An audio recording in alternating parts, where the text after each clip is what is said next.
Hi, this is Joel Selvin, and you're listening to Your Morning Coffee, the podcast, with my friends Jay Gilbert and Mike Etchart, weekly music news for the new music business. From Patrick Clifton, he breaks down his story, The Record Label Crisis. From the Wall Street Journal, Spotify dominates audio streaming, but where are the profits? And from Bloomberg, the music industry needs a new growth story. All right, Jay, it's a rainy day in Southern California. We've got a lot of stuff to cover. So I say we start covering it right about now. Stand by for transmission. This is London calling. Wake up! The revolution is at hand! Your morning coffee is on the air. On the air, on the air, on the air, on the air, on the air.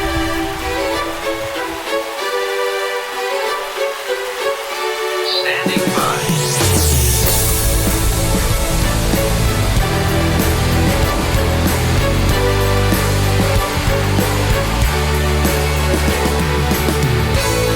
Your morning coffee, the weekly music news for the new music business.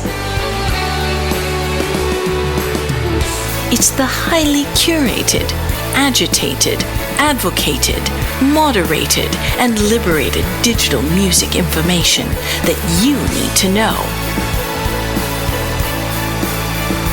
We are your digital music authority. And now from our studios in Hollywood, California, here's your hosts, Jay Gilbert and Mike Etchart.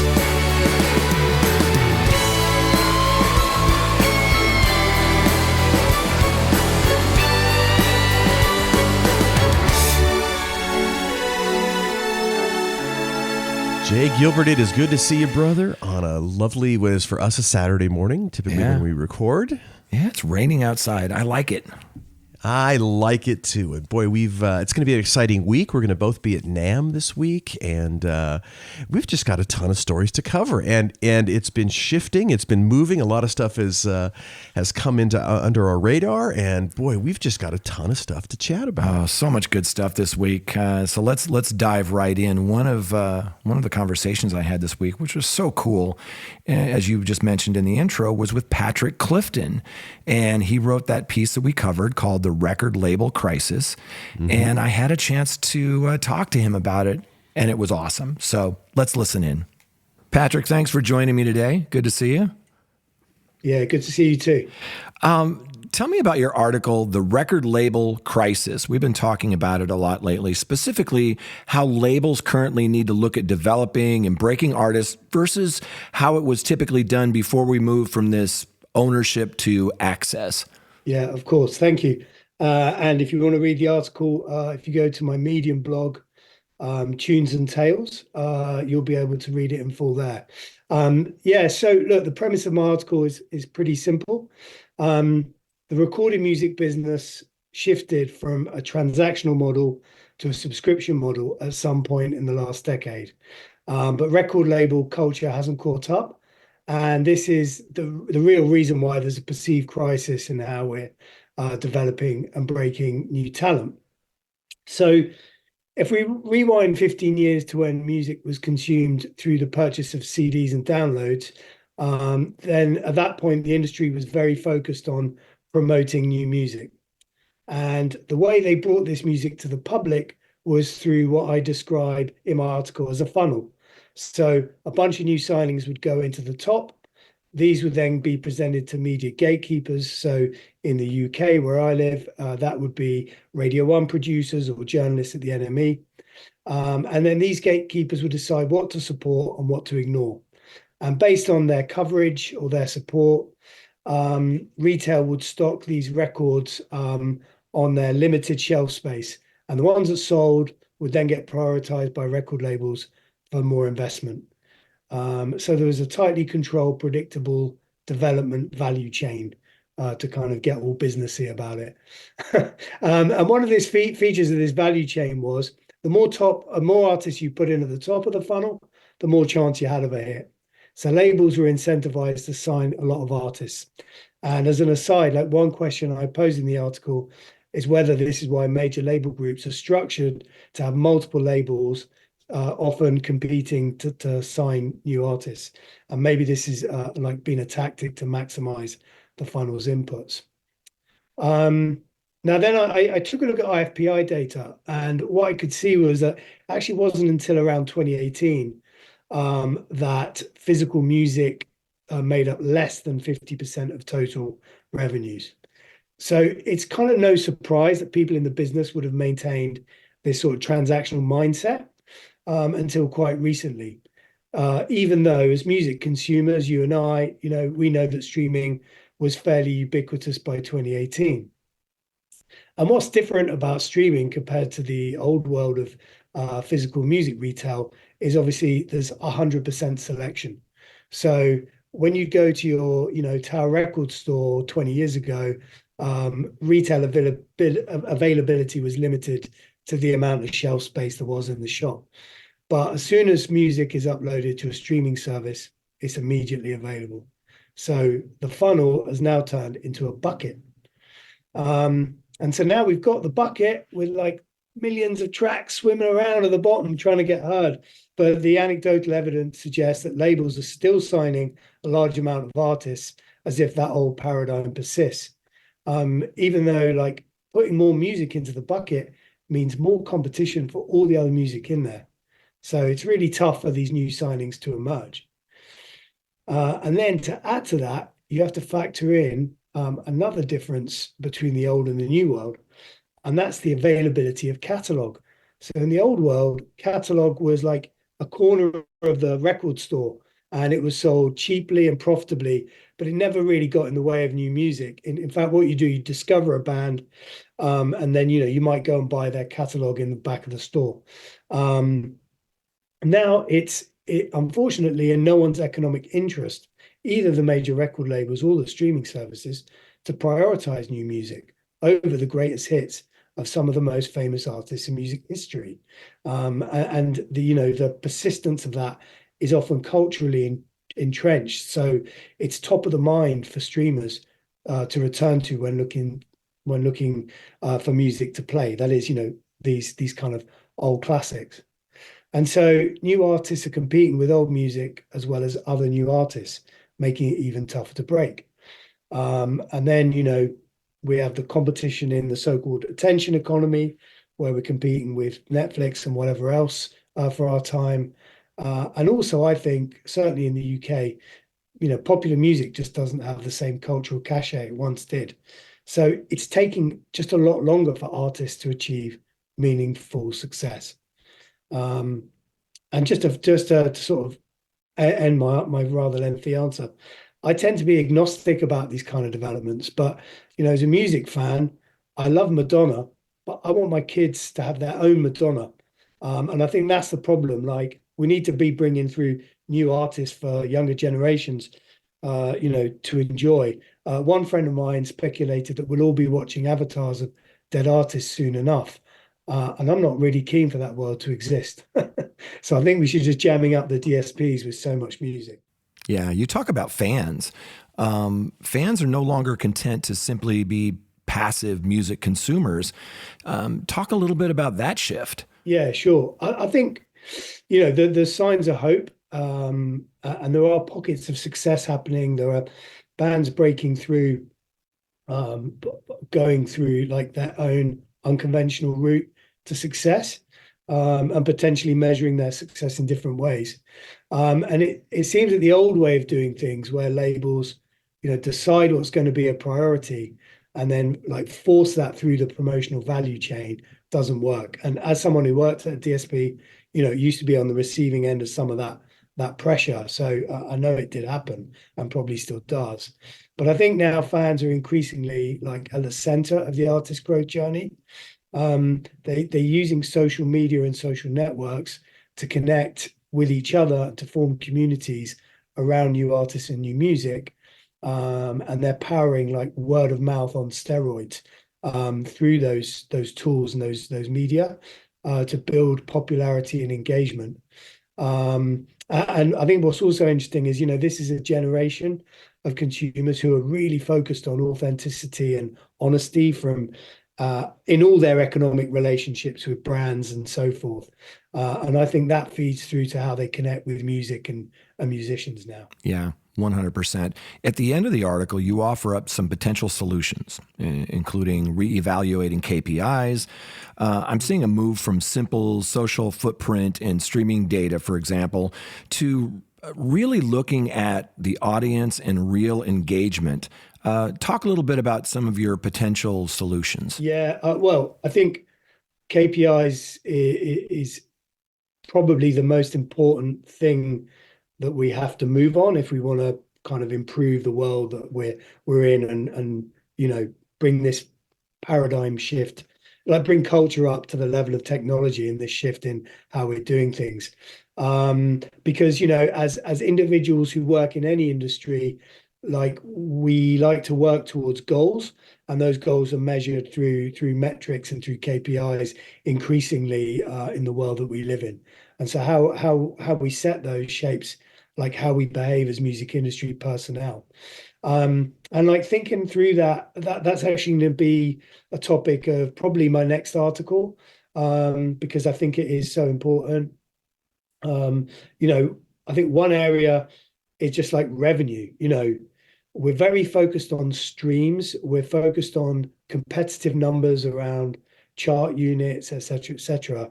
But actually, there are so many different aspects to an artist's output as a musical artist, from live ticket sales to merch sales, with recording music only being one part of that. And it feels like maybe we should be increasingly focused on what's the total revenue that an artist is generating in any time period, and then how does that boil down to fans, either an average level, and then also obviously segmenting those fans into different, potentially different buckets. I think the others are in audience engagement. Rather than saying, "Oh, it's great, we've got 2 million Instagram followers," like how many real Instagram followers have you got? How many Instagram followers have you got who actually engage with you, who like or share or do any of the other kind of engagement actions? How active is your audience? And I think those are probably areas to focus on. I think what's going to be really interesting for me is there probably isn't a super metric, right? And I think everyone will be like, what is the super metric? Is it revenue divided by engaged audience, whatever? There probably isn't one. And I think taking a look at how tech firms look at their own businesses is probably quite instructive, where there's a dashboard with a number of different measures of success. Work coming from someone who worked at a streaming service, like we had acquisition metrics, retention metrics. Those retention metrics were really complex and multifaceted, and focused on the length of a listening session, the amount of times a user would come in any month, all of those things. And so I think that's probably going to be a better approach. But then when you think about that, wow, if there isn't a super metric, how does the industry measure itself against other parts of the industry? Oh, does that mean we're not going to have a chart anymore? And I think the chart is like, there's a lot of obviously conversation around the chart in the US at the moment. I think in the UK, what does it really mean, this chart? We had a band called Shed 7, who are, like, by anyone's measure, great band, but that's a heritage band, a #1 album. And are we really saying that Shed 7 is the most popular music artist in the UK today? I don't really think so. So what does that mean for us? What does the chart mean? Do consumers care about it? And maybe we find some different way to measure our competitive success in this industry. I don't know. Yeah. Patrick, thanks so much for joining us today. Really appreciate it. Looking forward to our next conversation. Thank you. My pleasure. Thank you. I got to say, one of the best things about doing this podcast, Jay, is that we not only do we get to talk about stories that are fascinating and interesting, written by very, very knowledgeable people, but oftentimes we get to swing back around and hear from them directly, or we've established relationships with a lot of these wonderful writers. And that was great. That was really interesting. Yeah, and hopefully we'll have some more conversations with Patrick Clifton. Patrick, thanks so much for that. A few notes before we get into our stories. There was a piece this week that Murray Stassen wrote for Music Business Worldwide, and the headline was Taylor Swift's music is streamed more in the U.S. than the entire jazz and classical genres. Ouch. Wow. Yeah, and I'll just touch on it just really quickly. You know, Taylor Swift obviously had a significant impact on popular culture in 2023. In December, last month, Polestar reported that Taylor Swift had this record-breaking Eras tour, and it had become the first tour in history to generate over $1 billion in gross revenue. Right. So earlier this month, Swift's The Eras Tour concert film was confirmed by AMC Theaters to have become the highest grossing theatrical release of all time among both concert films and documentaries, generating more than, get this, $261.6 million in box office revenue globally. Wow. So you got over $1 billion on the tour, over 261 million so far, on the movie. Taylor Swift was also last year's most streamed artist globally on Spotify, achieving more than 26 billion global streams on that platform. Meanwhile, over in the world's largest recorded music market, which is the U.S., Taylor Swift's music was responsible for 1 in every 78 on-demand audio streams. It's incredible. Man, unbelievable.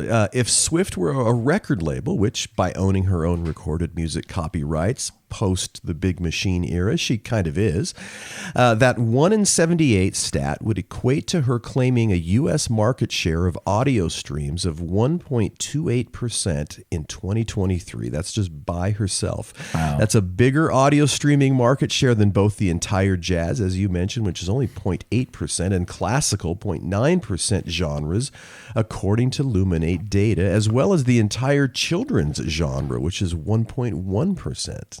Wow. When you hear it like that, it's really impressive. There was a really cool kind of counter to that. It's great hearing about Taylor Swift and all of this. I mean, it's fine. But Bruce Houghton wrote a piece in Hypebot, and I love the headline. It was, "Forget Taylor Swift. These are the stats that will shape 2024 for 99% of musicians." So Bruce combed through the year-end Luminate report that we've been talking about, and he wanted to find the data that matters to the rest of the music ecosystem. And here's sort of what he found.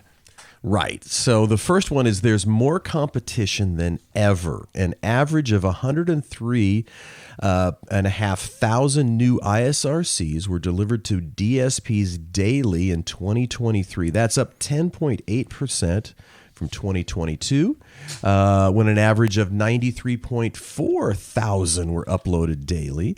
Total on-demand song streams, we're talking audio and video, totaled 7.1 trillion, and that's up almost 34% compared to 2022. Wow.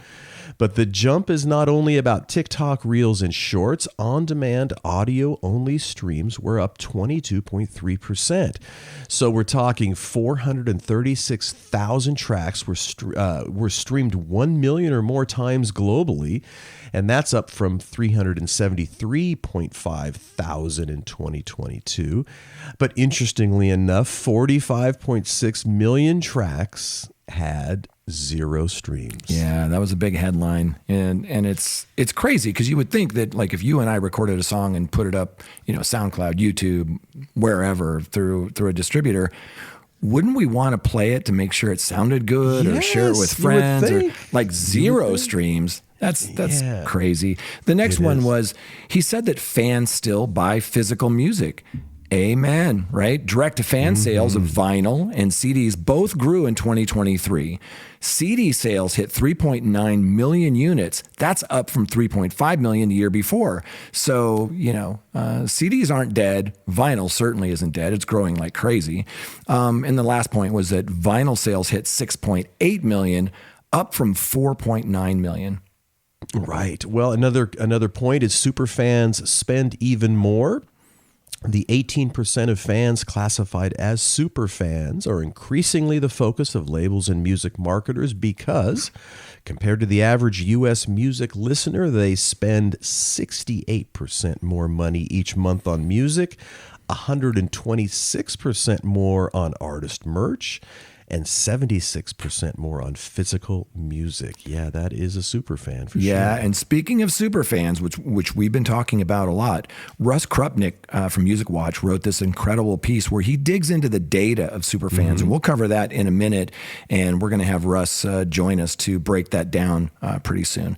And then the last one from this piece from Bruce, he said that passionate fan bases are most likely to use community-focused platforms like Discord and Patreon. 13% of U.S. Gen Z indie rock fans also report a willingness to directly fund an artist via services like Venmo, Cash App, or Patreon, making them up 225% more likely to do this than the average U.S. music listener.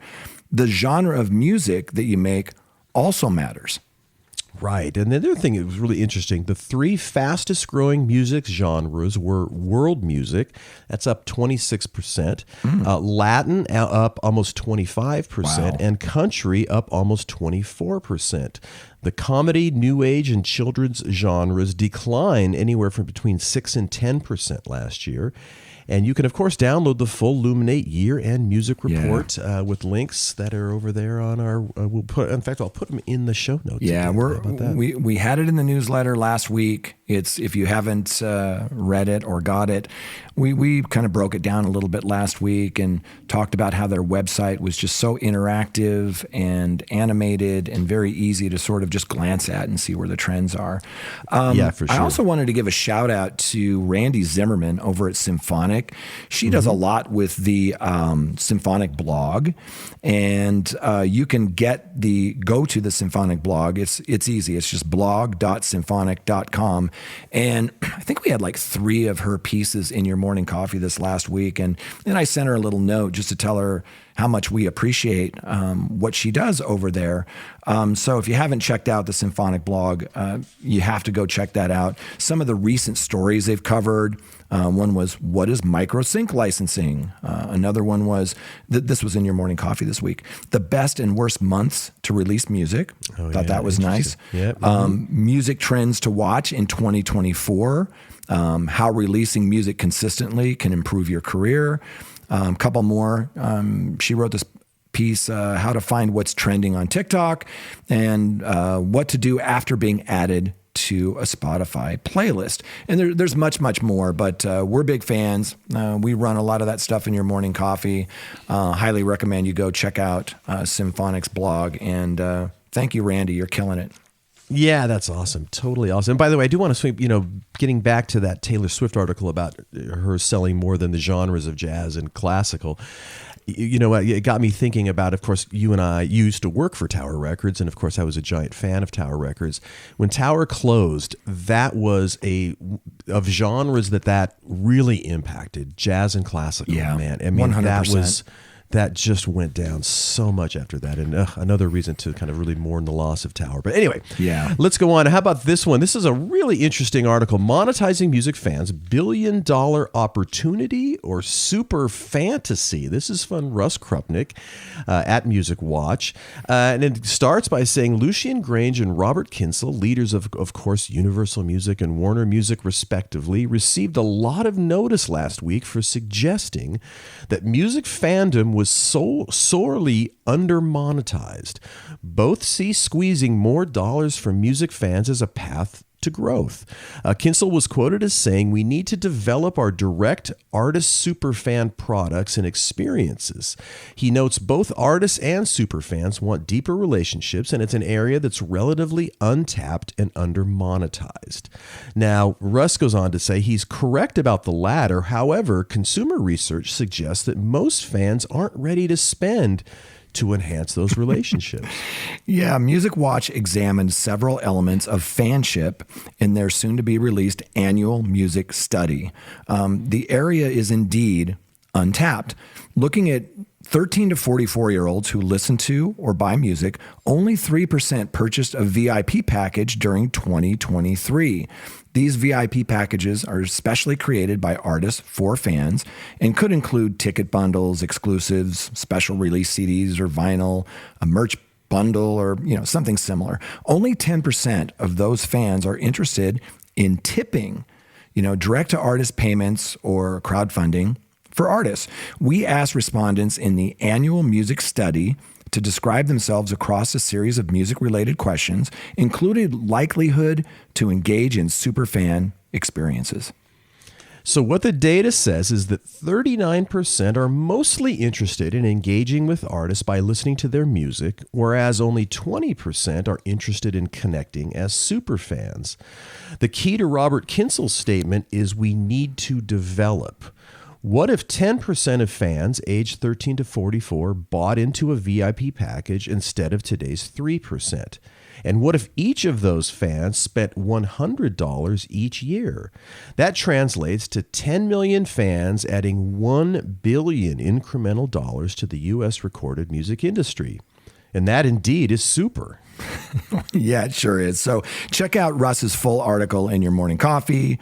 Check out Music Watch, and stay tuned. He's agreed to come and he's graciously given us some time to break all this stuff down for us. So thank you, Russ. We'll talk soon, and check it out.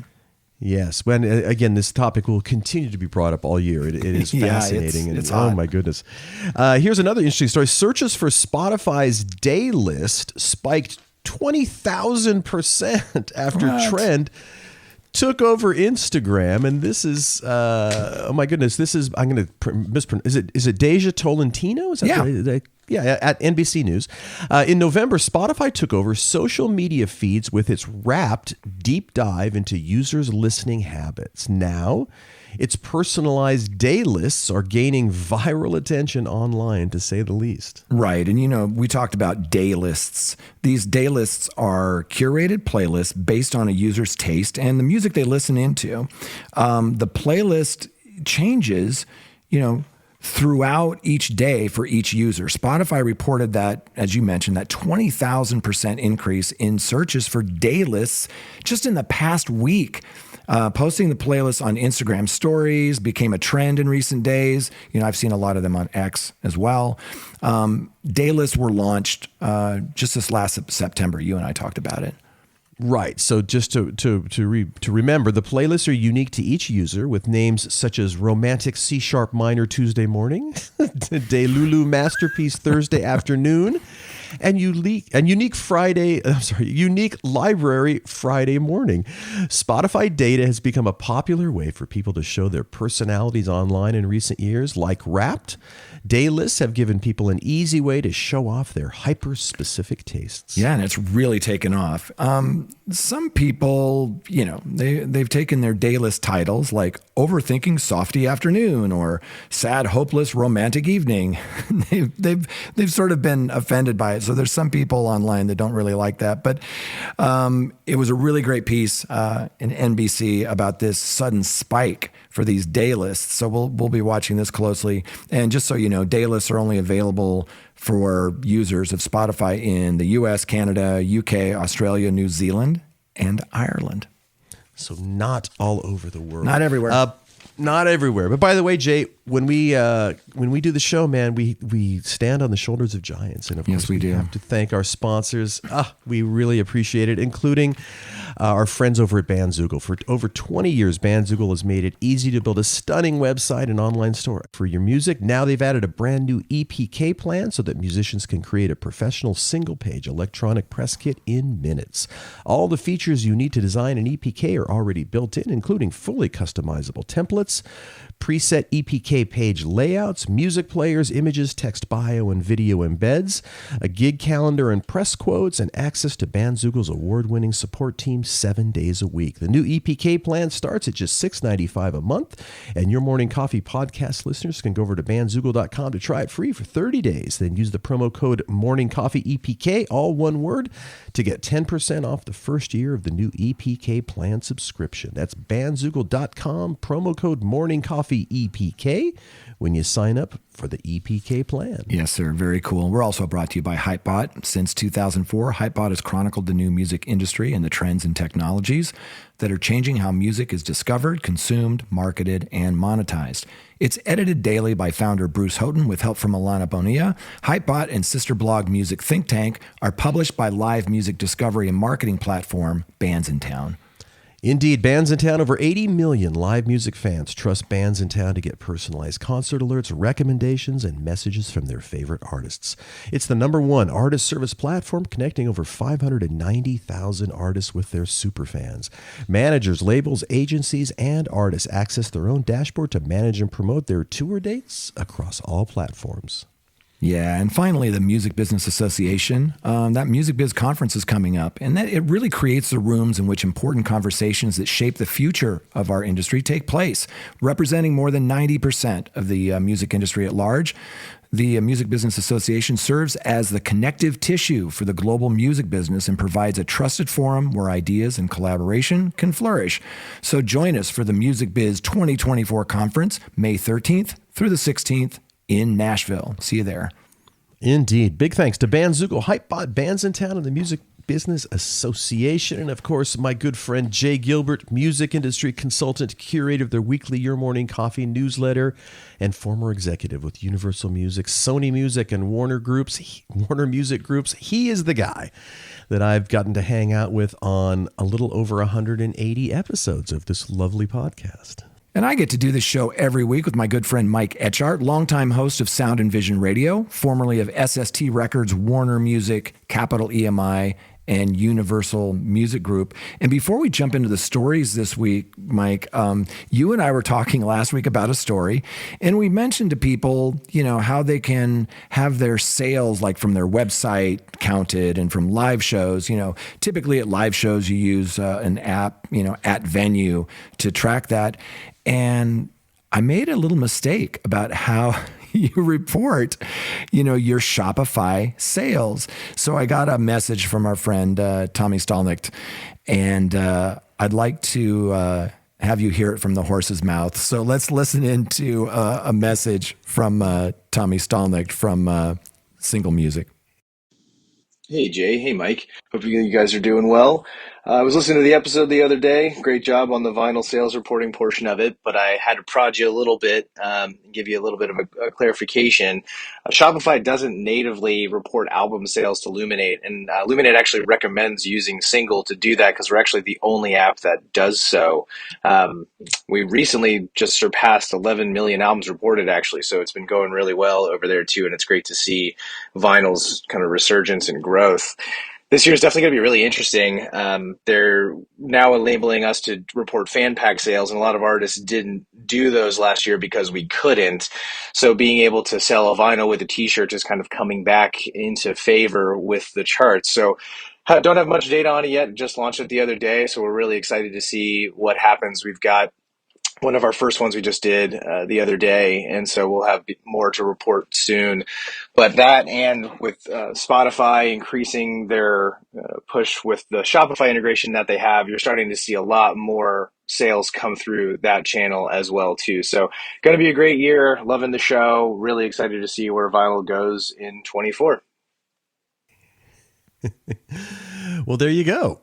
We love it when people correct us, because for crying out loud, we're only human, Jay. And right. It's always nice that people are listening. And as I said, we do appreciate it to be corrected. Yeah, very cool. Thank you, Tommy. We really appreciate that. So much going on this week. So, let's dive right in. We've already talked about, Patrick Clifton, breaking down the record label crisis.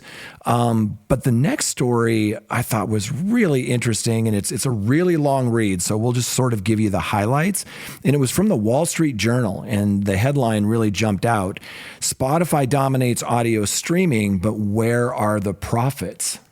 Yeah, the company has expanded beyond music to stay ahead, but has struggled to make money. And, It's the article. This is by Ann Steele, by the way. It says Spotify has a plum position in the audio streaming business. It's the leading platform with some 600 million users.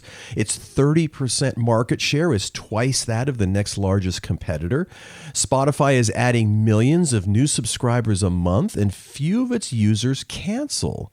Yeah. Seems like a great story. It says most companies can only dream of that kind of industry dominance, yet not even the leading audio streaming company has consistently made money off of audio streaming. While customers love the convenience of streaming, the question remains whether companies in either audio or video can translate that love to big profits. Yeah, that's the question, right? That's the challenge. So let me give you a few stats from this article that I think will kind of put things in perspective.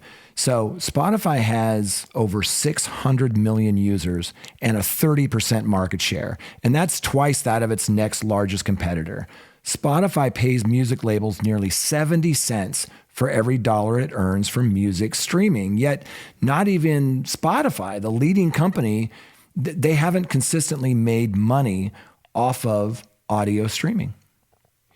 Which is just, I still find this stunning, and it's sort of a conversation that you and I started, which I think about, which is what is a realistic expectation of profitability for a company like Spotify? Right. When you look at grocery stores, let's say they operate on a profit margin of like 5 to 10%. And obviously Spotify is paying labels roughly 70% of what they get to license the material. I at the risk of I'm not trying to be a smartass, but it's like that seems like a pretty solid profit margin if you manage your spending and if you manage your infrastructure costs and all of that stuff. I don't know. Am I off base on that? Well, we'll have to talk to some experts about it, but I hear what you're saying, and I totally agree that other businesses operate on less. And there's some other things that they pay, which we can get into, but they've been trying to do some things recently that we've been talking about. Like they spent like $1 billion to get into podcasting in a big way. They're really 2 years late in rolling out their lossless audio. I'm not sure that that's going to save them. We've talked a little bit about how audiobooks have been a new initiative. And listen, we're not bashing Spotify. They've been super innovative, in a lot of this. But I wanted to touch on one point that they make here, and it's a quote from Richard Kramer. And Richard is the co-host of Bubble Trouble, that podcast with Will Page that we love so much. And by the way, he's agreed to talk to me this week for the podcast next week. So put a pin in that. So this is a quote from Richard Kramer. He said, Spotify has consistently led people to believe that they would have a profitable business that would justify their valuation and used capital raised on the back of that valuation to chase rainbows. Right? But according to Richard Kramer, none of those rainbows were captured. That's a great line, actually. Well, and you and I have talked about this a lot. And it says, of course, the company has a market cap of nearly $40 billion, but they compete with deep-pocketed behemoths, including Apple, Amazon, and Google, as we've talked about many times, that don't have to rely on profits from streaming audio. So in that sense, Spotify really is truly a singleton amongst other audio streamers in terms of their reality with how they actually have to become profitable and everything like that. They don't have those other businesses to support this business. That's right. That's exactly right. And it's a beast. They've had a lot of years of rapid growth. But recently, as we've sort of talked about, the company laid off around 2,300 employees in 3 rounds of cuts in this last year, as they tried to, obtain that profitability. The most recent cut, was 17% of its remaining workforce. And then, as you and I talked about last week, their stock price rose after those cuts. Oh, I know. That's just so depressing when you see that. It says executives say the company has made progress transforming from a music streaming service to an audio company, and that its recent push into audiobooks coupled with podcasts and music streaming will bring sustained profits in 2024. It's the only service that offers streaming music, podcasts, and hours of audiobook listening in the same app for $10.99. Bullish investors say, making it distinctive from its rivals. So that's interesting. Yeah, it really is. They continue to innovate. They continue to be the industry leader, but to this article's main point, it hasn't translated into profitability. So, there's other companies that are trying to, obtain this profitability, or at least more profitability. Services like Google, Apple, Amazon, they've sort of joined in, and Spotify found itself in a race to attract a growing number of streamers. So they're growing. The pace has slowed down on that growth. And they're really trying to look at other areas within the business. Like you just mentioned, they want to become this quote unquote audio company, right? We talked about audiobooks, and we talked about, podcasts and some of these things. And it's just not clear if that is the path. And now we're going to be getting into this new era of AI, where this functional music, for example, that we've been talking about is starting to flood the market. And to your point in that last story, when you have tens of millions of tracks that have never been played, not even once, that's crazy. Yeah, it is. And, listen, I do tip my hat. They have been very adventurous and creative in trying to do new angles to what is, let's call it, an audio business. But again, when you're talking about audiobooks, let's say, it's the same thing. You're essentially licensing these from other people, and it's a similar margin in terms of profitability. So, will that be their kind of savior moving forward? I don't really know. And what do you think about the high fidelity stuff? Because you know that world as well as anybody I know. And as much as you and I love it, it's never really been a big market, a big business. It's still sort of niche. I hate saying that because I love Sony 360 and Dolby Atmos, and I love Qobuz, and I love lossless sound. And you and I both love great quality audio, but I haven't seen that for the masses yet, or I haven't seen them adopt it. No, yeah, and I think it is a smaller market than one would expect. Unfortunately, I think listening to music in the highest fidelity possible, and again, and listening to things in immersive music are fantastic. But again, that is a smaller market, and it's always going to be that, unfortunately. Yeah. I don't know, so it'd be interesting to see. And the article does mention that, it's possible at some point Spotify might be taken over by another larger company. So, they are hustling, they are trying, but it still seems like, certainly out of the gate. And of course, a lot of their early, going back, let's say 5 years, when interest rates were much lower, they were spending a lot of money on stuff. They had lovely offices. They had lots of employees. And I think probably out of the gate, they went a little crazy, maybe crazier than they should have on those sort of things. And I don't know, how do you trim back to levels that it should be? It can be very painful. And when you're talking about laying off the percentage of workforce that they've already laid off, man, that hurts, and that doesn't look good. But then again, their stock price went up when they did that. So we'll be watching it closely. But before we move on to the next story, just kudos to Ann Steele at Wall Street Journal. It was a great piece.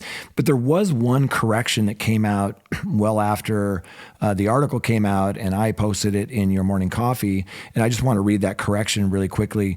It was Ann Steele said that Spotify pays music labels and other rights holders nearly 70 cents of every dollar it earns from music streaming, which is its core business. And that's similar to other services, right? Other DSPs. An earlier version of this article, which is the one we reported on, said that it pays music labels nearly 70 cents of every dollar it earns from music streaming. So it's just a little, a slight correction there, but I wanted to put that in there. But again, great piece.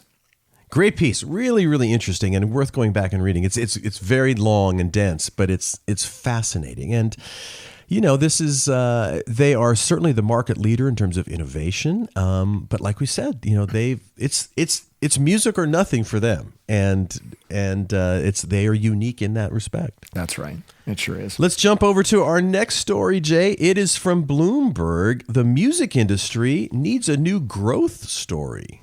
Yeah, this is by Lucas Shaw. Over at Bloomberg. And I thought this was interesting because there were a lot of layoffs in the news in the last couple of weeks. And, Lucas points out that more than a dozen major corporations across technology, finance, and media announced major job cuts, including Amazon, Alphabet, a software company called Unity Software, Universal Music Group, which is the world's largest music company. And they talked about their planned cuts for Q1 this year. Also, animation studio Pixar will let some staff go in the second half. So all told, media companies have let go more than 70,000 employees since the start of last year. Wow. Oh, God. Brutal. Yeah, it is brutal. As I said, not all of these are for the same reasons. Unity overhired during the metaverse hype cycle. Alphabet is focusing its attention on artificial intelligence. Amazon's live streaming site Twitch still loses a lot of money. So does its Hollywood studio, which also has lots of extra staff following the acquisition of MGM. So there's a lot of things that kind of contributed to this, but it's just brutal. And Bloomberg's so good at diving into the financial sides of these things. And they list sort of 5 things that you need to know. I'll take the first couple. One is that Microsoft just surpassed Apple as the most valuable company in the world.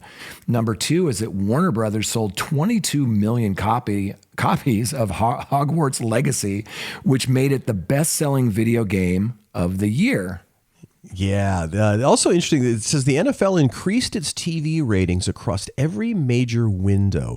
The league also explained why it put a playoff game only on Peacock. That was surprising, interesting. ESPN's move into gambling is off to a good start. Oh my God. And that is something that I've noticed just tangentially. How sports is becoming so ingrained with gambling. It's unbelievable. The director of Parasite has called for an investigation of South Korean tabloids after the apparent suicide of one of the movie's stars. Yeah. And a couple of points there really quickly. One is I was reading this piece about NFL's Sunday Night Football in the New York Times, and that 9 of the 10 top shows last year were Sunday Night Football. I mean, it's just a beast. And then I was one of those people that was a little miffed that, you couldn't watch that playoff game unless you subscribed to Peacock. Okay, well, that's a new turn for the NFL. So we'll have to see how that, but getting back to sort of the music side that, they point out that, like the headline of the story, the music industry needs a new growth story. So for the last several years, Universal Music Group CEO Lucian Grange has gathered hundreds of music industry heavyweights on the Saturday before the Grammys, to sort of do a presentation and tout his company's rising stars.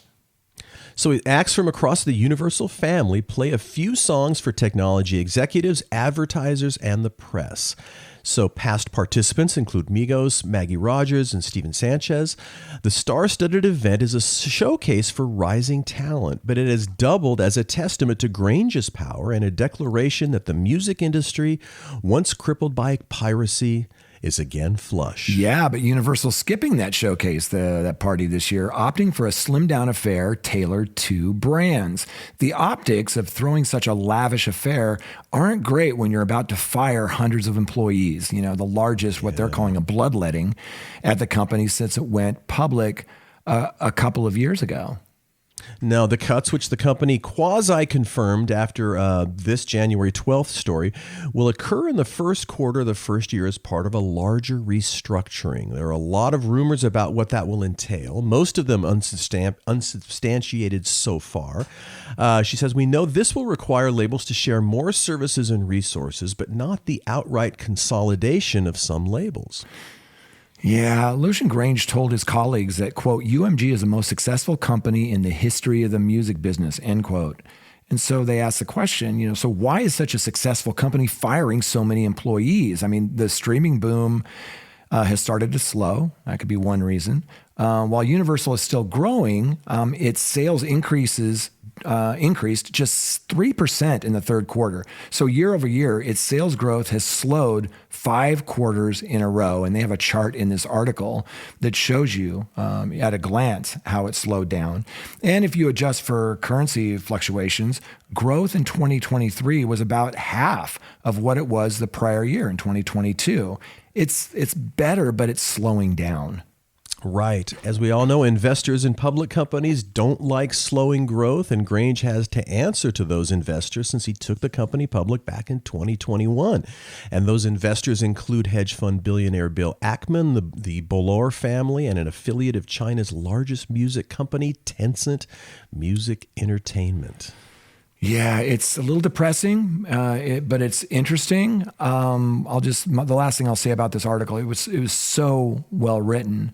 A lot of the things that they're talking about, what they're calling the looming threat of artificial intelligence, for example. What happens when things like this happen? Well, they fire staff, right? I mean, Warner Music Group already fired staff last year, and what else do? They raise prices, or in the case of a record label, you ask streaming services to raise their prices. So investors seem to like what they see. As we mentioned, Universal Music Group shares were up 15% over the last year on the news of the job cuts. So again, we'll follow this really closely. Great piece in Bloomberg from Lucas Shaw, and a great quote from Richard Kramer. And watch for the show next week, and we get a chance to talk to Richard. And on that note, we got to wrap up the show, Jay. It's been a wonderful time on a rainy Saturday, and we want to thank our sponsors. Of course, we could not do the show without the wonderful folks that bring us to the party every week: Bandzoogle, Hypebot, Bands in Town, and the Music Business Association. And if you do like our show, please tell one friend. Certainly Jay and I would appreciate that. And on that note, thanks for listening in. It's been episode 180 of the podcast, and Jay and I will be back next week on the Your Morning Coffee podcast.